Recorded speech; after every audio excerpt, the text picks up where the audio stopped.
Hello students, आज CBSE के दो बहुत ही इंपॉर्टेंट क्वेश्चन डिस्कस करेंगे क्रॉस प्रोडक्ट के।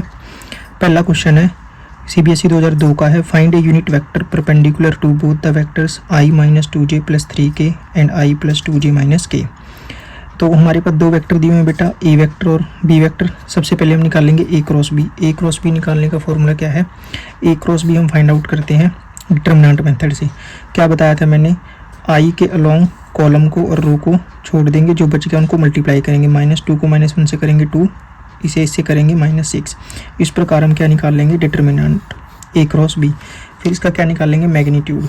मैग्नीट्यूड क्या होता है बेटा? आई के कंपोनेंट का स्क्वायर प्लस जे के कंपोनेंट का स्क्वायर प्लस के कंपोनेंट स्क्वायर। क्या आया?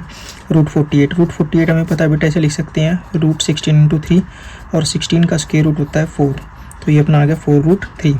अब यूनिट वेक्टर क्या होता है बेटा? बेसिकली हमें पता है कोई भी यूनिट वेक्टर होगा, जब उस वेक्टर को उसकी मैग्नीट्यूड से डिवाइड कर दें तो हमारा यूनिट वेक्टर आ जाएगा। सेम वे में हमें क्रॉस प्रोडक्ट में ये वेक्टर ए है, ये वेक्टर बी है, और ये इनके बीच का एंगल थीटा है, और ये जो वेक्टर है ये इन दोनों के क्या है? परपेंडिकुलर। तो हमें इसी का ही यूनिट वेक्टर निकालना है। तो यूनिट वेक्टर किसके हैं? ए क्रॉस बी के। तो ए क्रॉस बी हमने फाइंड आउट कर लिया बेटा, क्या? -4i plus 4j plus 4k। अब इसे इसकी मैग्नीट्यूड से क्या कर देंगे? डिवाइड। मैग्नीट्यूड से डिवाइड करके क्या है? 4√3। अब सब में से 4 को कॉमन लिया और 4 को हमने क्या कर दिया? Cancel out. तो ये हमारा क्या आ गया? Unit vector perpendicular to both the vectors. ये सीबीएसई का सबसे इंपॉर्टेंट क्वेश्चन है और बहुत बार एग्जाम में रिपीट हुआ है।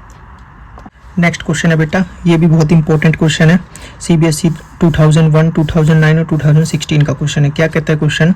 If a cross b is equal to c cross d and a cross c is equal to b cross d, then show that a minus d is parallel to b minus c, where a vector not equal to d vector and b vector not equal to c vector. हमें ये दो vector बेटा parallel दिखाने, और हमें ये पता है कि दो वेक्टर पैरेलल कब होंगे बेटा? जब उनका क्रॉस प्रोडक्ट किसके इक्वल आ जाएगा? 0 के इक्वल।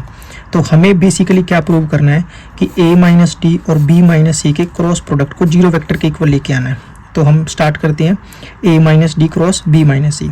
तो क्या करेंगे? Simple cross multiplication, a cross b minus C, फिर इस d को b माइनस सी से क्रॉस मल्टीप्लाई करना बेटा, यहाँ पे क्रॉस का साइन है। तो a cross b minus a cross C. यहाँ पे क्या लगाया बेटा हमने? Distributive property. किसका यूज़ किया है? डिस्ट्रीब्यूटिव प्रॉपर्टी का। सेम d क्रॉस b और minus minus plus D cross सी।